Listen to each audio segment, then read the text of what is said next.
Iki. Ayo gak sih boyo wis. Ayo. Wis udah mah.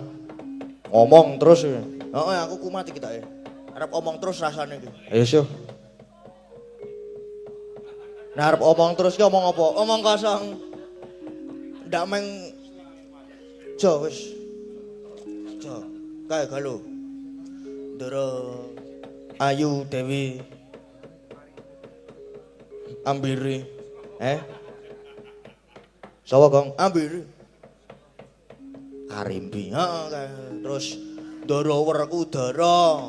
Ana sinuwun Ndwarawati.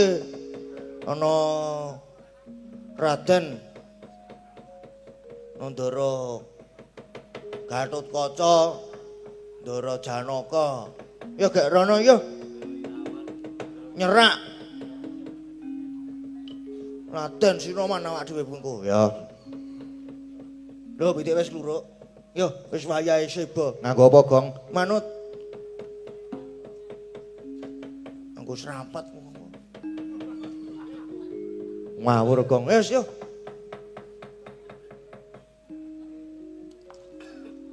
Apa maksudmu iki? Ya ayo kowe kuwi kok. Iki saya esuk iki saya anu lho. Gak ayo. Ile kandhane kok do ngayal ta iki? Lah urung muni kok mburu kok. Lah ya kowe ngarep kanggo apa muniya? Kowe barang ki meneng wae. Eh.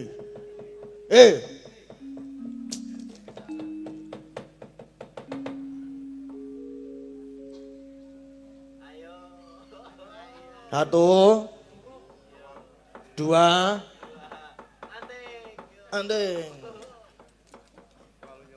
Gong. Suwen kok. Anggo apa? Ayo gek satet. Wektune ki ngoyak iki senengane. Sesuk wis arep mancing barang to esuk. Heeh. Yo mulai. Mulai. Ayo sebo sik. Ayo, Gong. Ngen angin mangitit milir. Gini ya iso kan? Arum lumrah panjaran sari.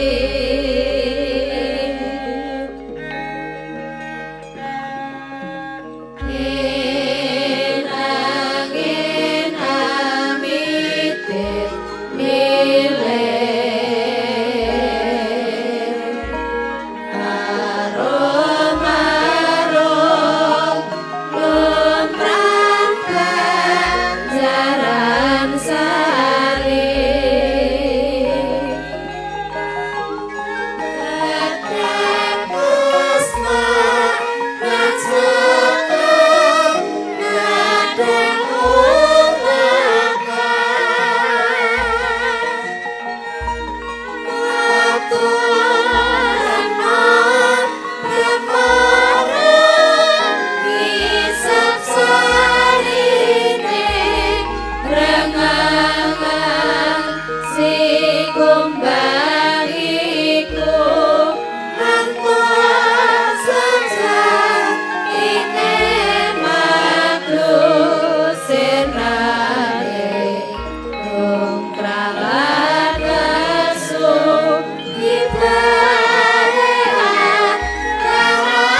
Salto pawono ting ranu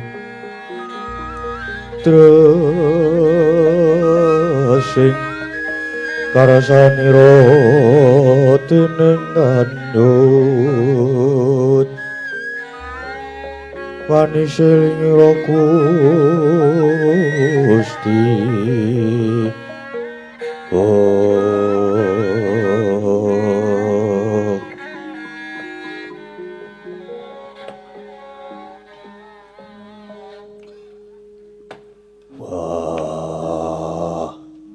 Harimbi rumangsa mongkok dene anakmu Gatot tasawang kaya wis sawega lair batine nggone bakal mengku praja Pringgondani ora kok jeneng iki mangsa nglakwanci wah nanging nyatane wis samapta lan kabeh wis yoga nggih pangeran mugi mekaten nanging kang kula ngunti ngantos sak mangke malah kados wonten perkawis tumrap Hyai Brajadenta watos sing manah kula menawi Hyai Brajadenta badhe wal mboten purun manunggal kaliyan Pringgondani malih nyatanipun kula sampun utusan dhateng Hyai Brajamusti lan Kala Bendana supados sowaning premalang mapakpun Brajadenta nanging kok sakniki Brajamusti malah dereng ketingal sowan malih menika pangeran kuwatos sing manah kula yo Harimbi wah mula iki para kadang lan pepunden tak aturi supaya ora ana Pringgondani iki. Pangajabku supaya uga paring sabda tama lan paring pangestu mengko kabeh bakal dirembug. Wah, Gatot. Kowe bakal mayungi negara Pringgondani sing semene jembare. Mula tatanen atimu sing madhep mantep. Robo Yai menawi babakan totoreh kaprajan genten kula ingkang putra saged ndadaki nanging kados ngendikanipun Kanjeng Ibu menika kula wau gedhe ing manah kula inggih kawontenanipun Paman Brajadenta ingkang sanget kula aosi nanging upami kepara saestu Paman Brajadenta boten kersa manunggal. Panginten kula malah namung badhe anjalari pecahing keluarga. Monggo menawi adeg-adeg kula Pringgondani kedahipun dipun sengguyung dhateng para pepunden. Krana menawi tanpa makardinipun Paman Brajadenta saha Paman Brajamusti. Jangkau badhe tuna gayuh badhe lepat romo. Wah, yo.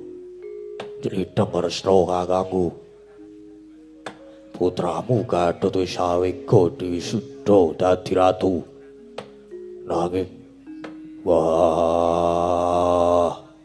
Harimbi malah semelang marang adine lanang ya kuwi Brajadenta umpama bener Brajadenta malela piye Ya Werkudara yen saka penemunipun Kakang wiwit pemerintahan tata manunggaling negara lan lampahing pengadilan jejeking hukum supaya kabeh mau lumaku sakmestine yen kabeh mau bisa digayuh menawa ratune Resik lan Wibawa monggo saka panemuku ingkang sembada Resik lan Wibawa kuwi ya mung putramu Garotkaca lan babakan Brajadenta umpama duwe moga sing kaya mangkono mbok menawa ya mung durung menebahi nalare nanging umpama bener lekase Brajadenta bakal merengang saka Pringgondani ku ya bakal dadi wijining pasulayan kang mecah para kawula.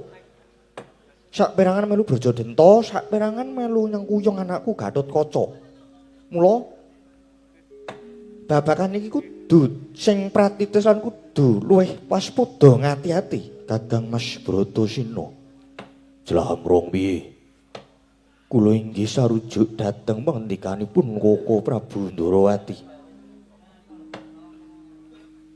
Mila menawi perkawis menika badhe dumados kinten kula pringgondani salaminipun boten badhe tentrem Kakang Mas Bratasena. Ngatlangening ngalangyan anglar pandamoncar tinon ler kakonang surem sorotetan badang kasor lan pacareng purnameng gegono dasare mangsa katiga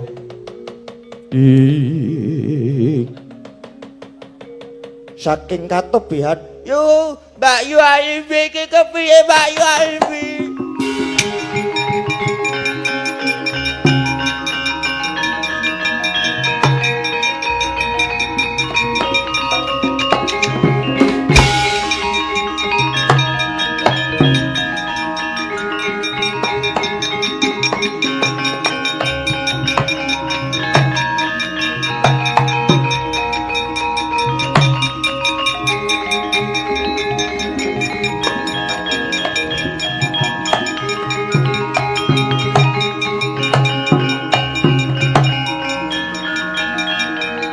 Mbak Yu Arimbi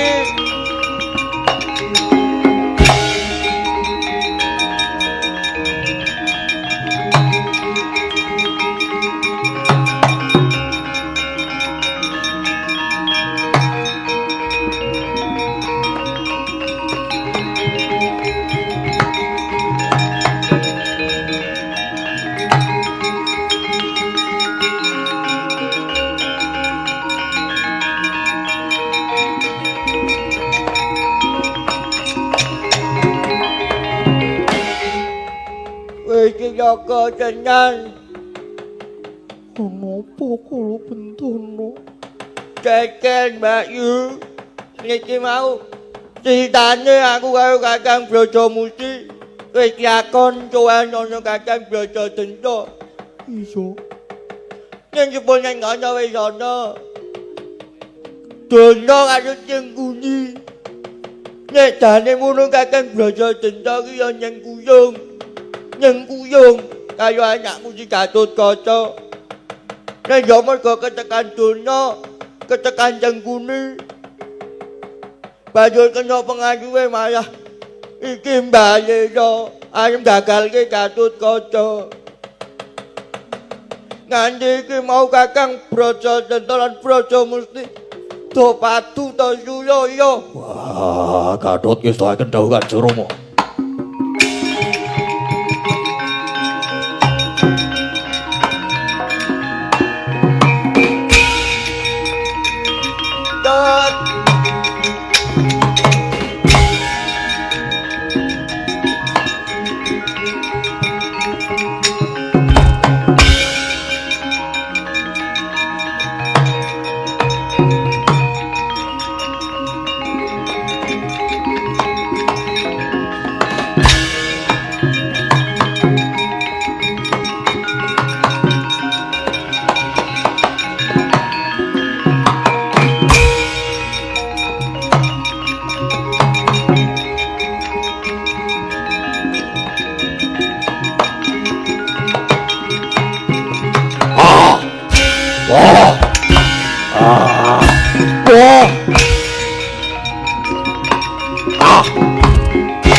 monggo ger sampun majeng monggo mundur kemawon mboten.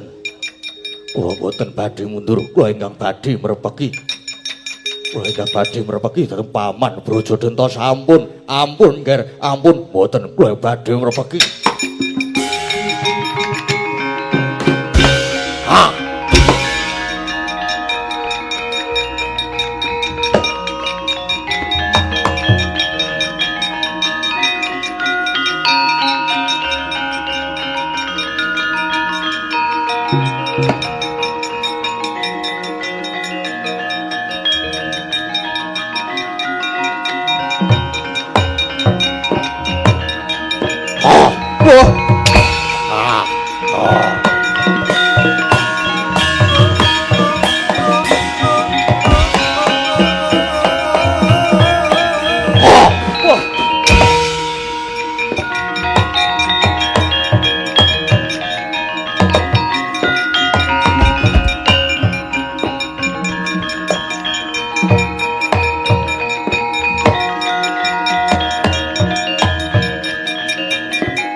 Gunjang kancing langit kelap-kelap Dirginjang risang mawe gandrung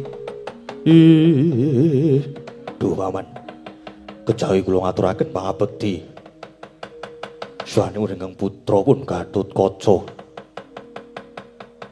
ideping tekad boten sanes namung pasrah jiwa raga kula awit kula saged ngagapi dhateng kujawaning penggalih paduka paman Brajadanta nanging nadyan namung saklebung boten wonten niate manah kula kepengin ngesuk-suk miwah badhe ngrebat pangwaos bagus kowe Gatotkaca gembelo sirahmu Gatotkaca ngendel-ndelke tupeh wiwit biyen kekuatanmu disekseni dening dewa Gatotkaca nadyan anake Mbak Yu Harimbi nanging kowe turun Mandawa kowe anak Bratasena anak Pandhu monggo Pandhu sing wis nyedani wong tuaku ya Rama Prabu Tremboko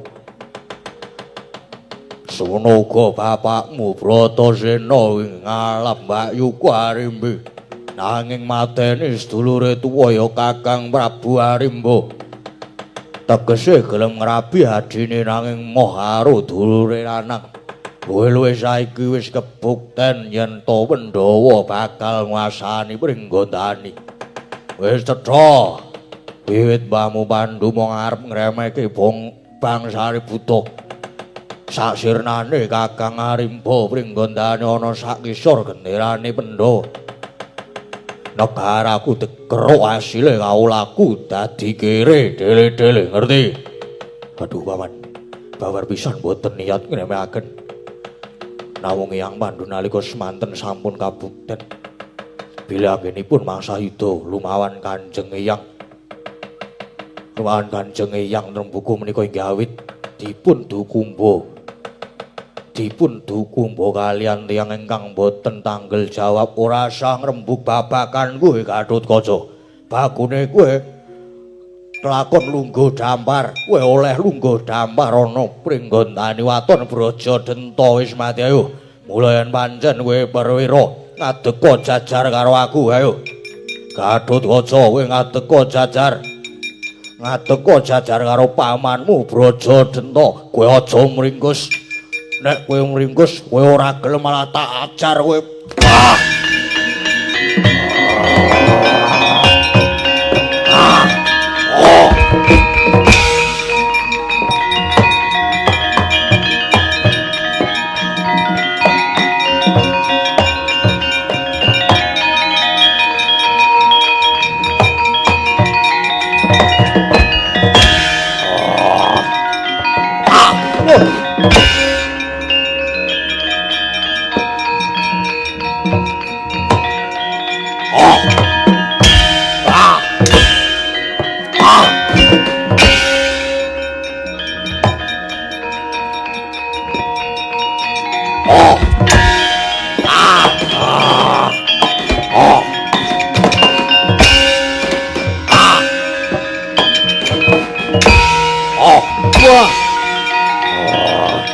Ayo.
Kados pekaten. Aduh ger anak kula ngantos ewet mapan perkewet lamban ingkang sinandang kula ngertos menawi Jandika mboten badhe mentala rasa dhateng ingkang paman Brajadenta. Awit Jandika anak Mas tansah ngagengaken ambek utami lan tata krami. Menika pepundhen kula paman. Menika pepunden kula inggih nggih pamanggih kula perkawis pringgondane mboten badhe padhang menawi mboten enggal dipun rampungi margi Kakang Brajadenta bakal dadi rawan negara pringgondane iki menapa kula kemawon pasrah pejah paman kula pasrah pejah aduh nggih sampun ngantos mekaten cobi kula aturi lenggah prayogi kula ingkang badhe mbiyantu kanthi kula manjing ing sarira paduka nggih.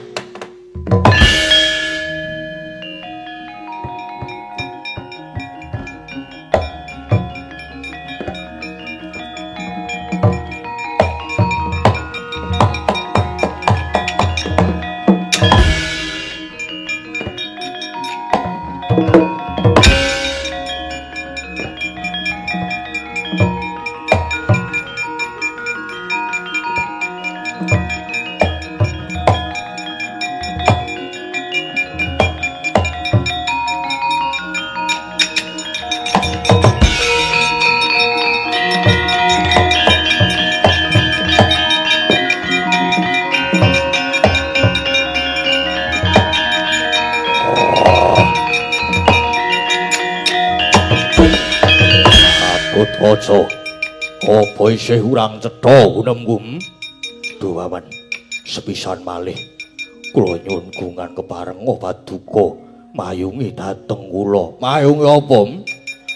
Karepmu aku kon mayungi lan nyengkuyung konmu bakal dadi ratu ana pringgondane ya. Ya. Unduna dewa ing kayangan pringgondane tetep dadi duweke Brajadenta. Marapku.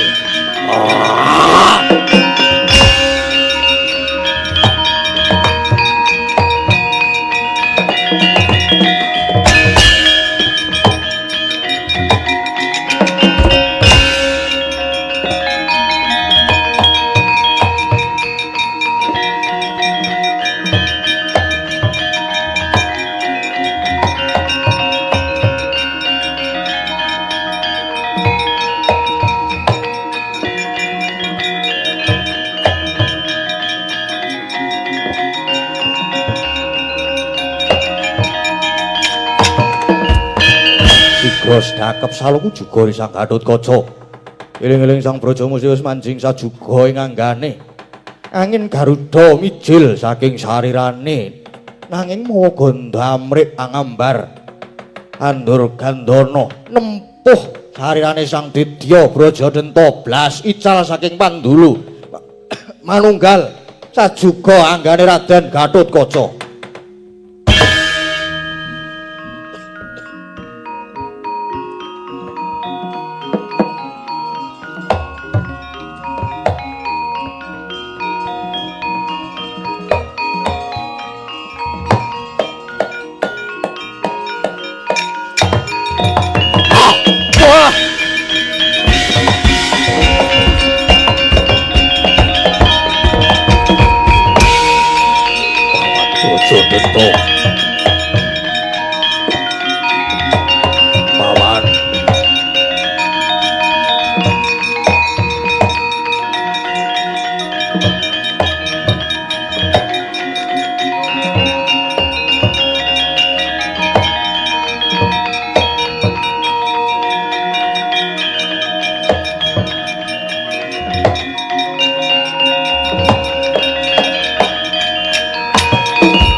Ger, Gatotkaca aja sedih aja nangis, Ger.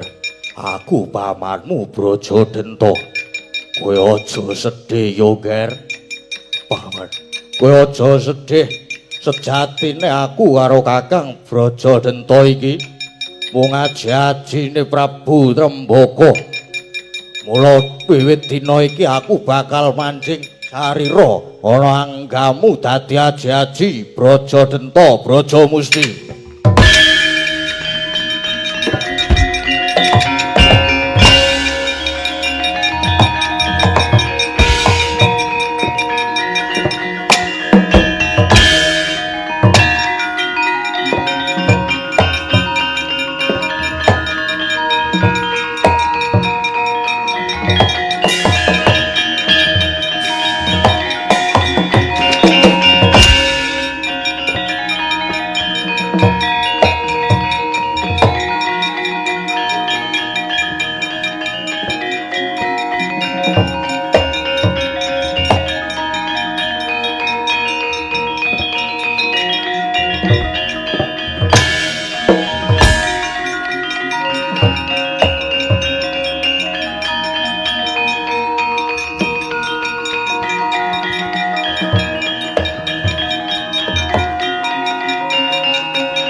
Gadewa betul.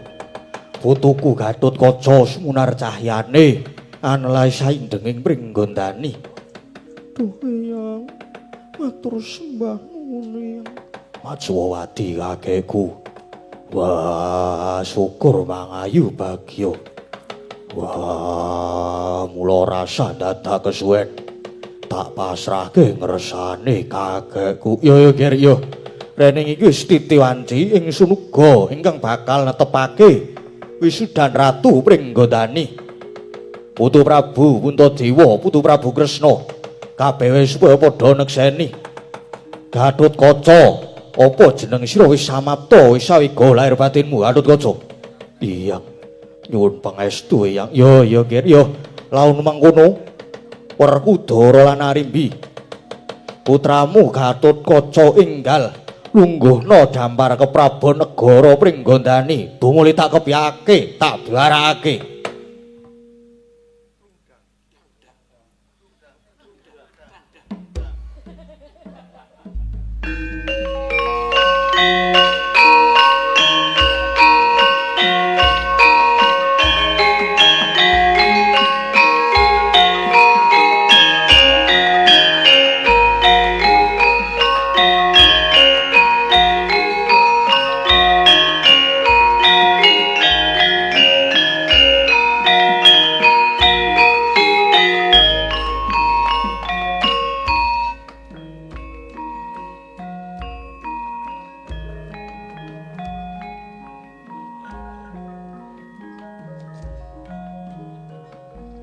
ing sunata ing Wirata Prabu Maswapati ingkang pinangka dadi ratuning para ratu animbang lan angeti sak satemah mutusake anetepake ya ing dina iki Gatotkaca jinunjung jumeneng Nalendra ing negara Pringgondani jajuluk Prabu Anom Gatotkaca.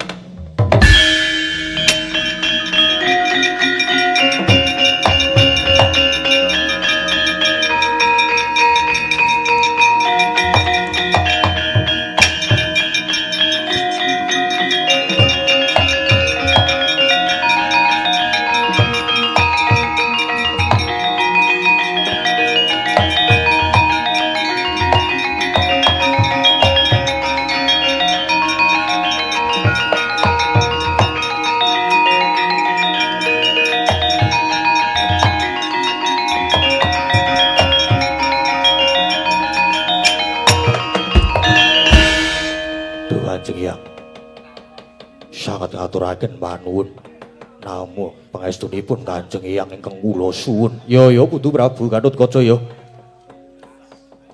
Muga lestari lan Hanjayeng Bawana dadya Nalendra ingkang berbudi balaksana. Sing ati-ati merga dadi ratu iku bebasan ancek-ancek ing pucuk ing genggaman. Yen ora pas padha malah isa tumama awakmu dhewe mula telung perkara aja mbok tinggalake. Yen to dadi ratu mono kudu sugih katresnan, sugih kawicaksanan lan sugih rasa kabangsan ya Nger Putu Prabu Gatotkaca. Anakku Nger Gatotkaca, sira wis dadi panguwasa tunggaling Pringgondani. Tak titipake nusa bangsa iki ana ing pepundhakmu tresnanana kabeh kawulamu ya anakku Nger Gatotkaca. Wah, Gatot.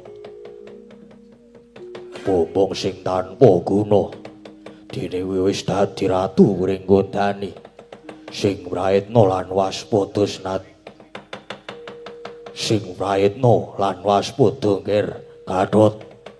Senadyan pun ing Ndrawati uga nekseni putraku Gatotkaca muga lestari lan Hanjayeng Bawana lan bisa ngatur kendho kencenging pernatan Pringgondani. Temah ambabar lembaran anyar kebak kaendahan. Pyak.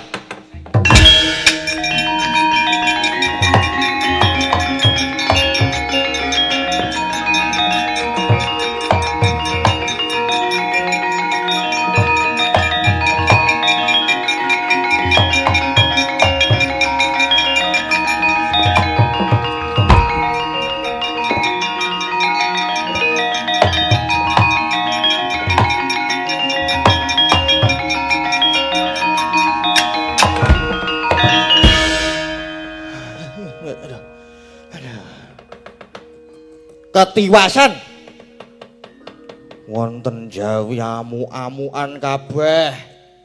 Wih, ngapunten ketuntu.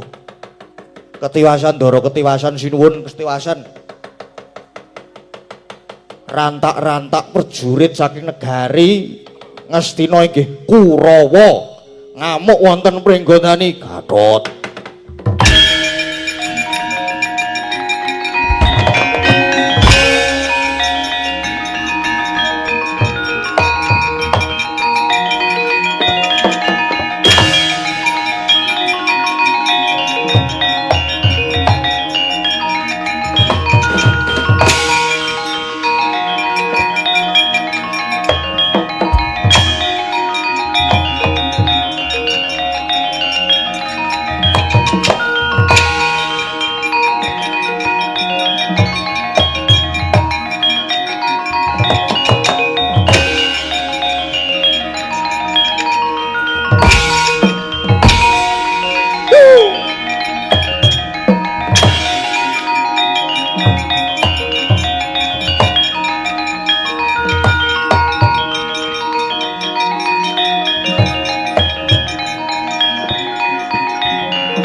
nrimake Gatotkaca dadi ratu ana pringgondane malah wis tekan kene. Iya.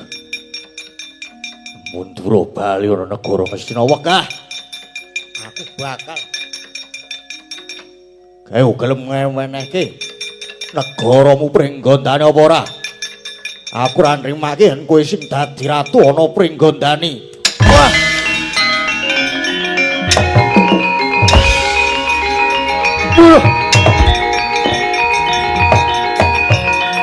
Wah, mati. Wah. Wah.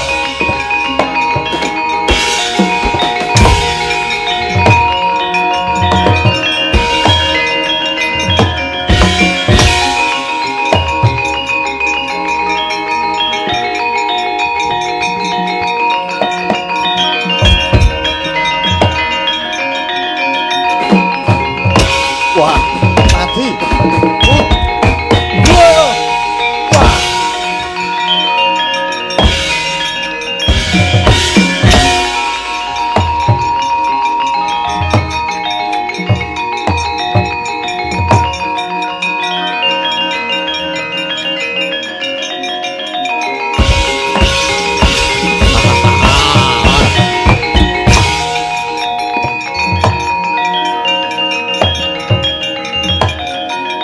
Wah.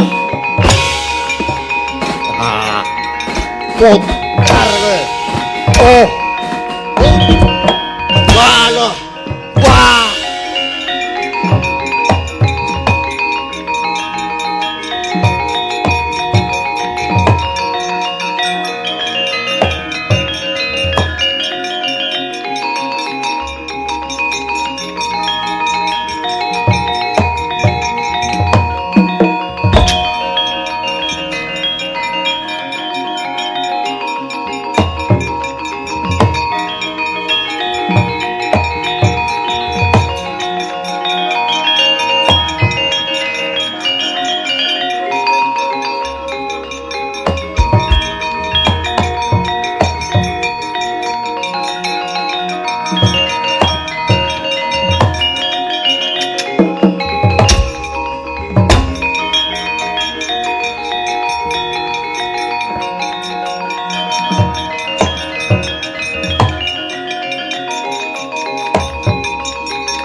Punden niki lampan Gatotkaca. Aduh.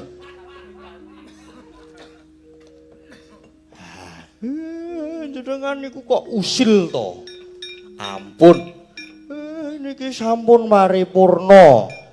Lampan Gatotkaca ini sudah. Ndara Gatotkaca sampun dados ratu wonten negari Pringgondani. Mugi sak bibaripun lampan menika saged ambabar kanugrahan saged ambabar kanugrahan kaping 2 mengke terus kaping 3 niku pun kanugrahan ingkang sip saged ambabar katentreman mugi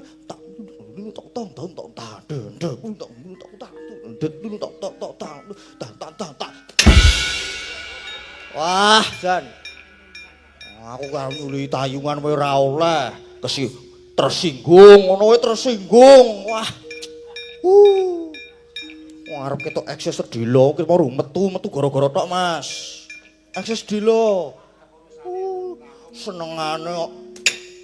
Iki matane sing tok tapuk bapakmu. Ngapunten, Pak. Nggih. Pun, teruske.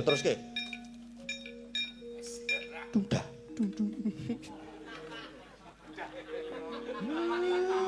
Tudah apa?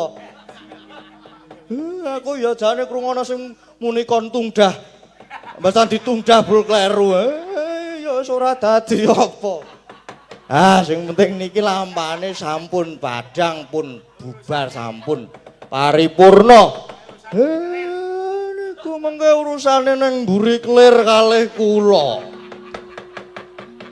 Mugi-mugi saged ambabar katentreman wonten dusun mriki. Masyarakat lan warganipun sami guyub rukun gotong royong majinamadan daya dinayan. Cekapatur kula wassalamualaikum warahmatullahi wabarakatuh. Rahayu rahayu ndara.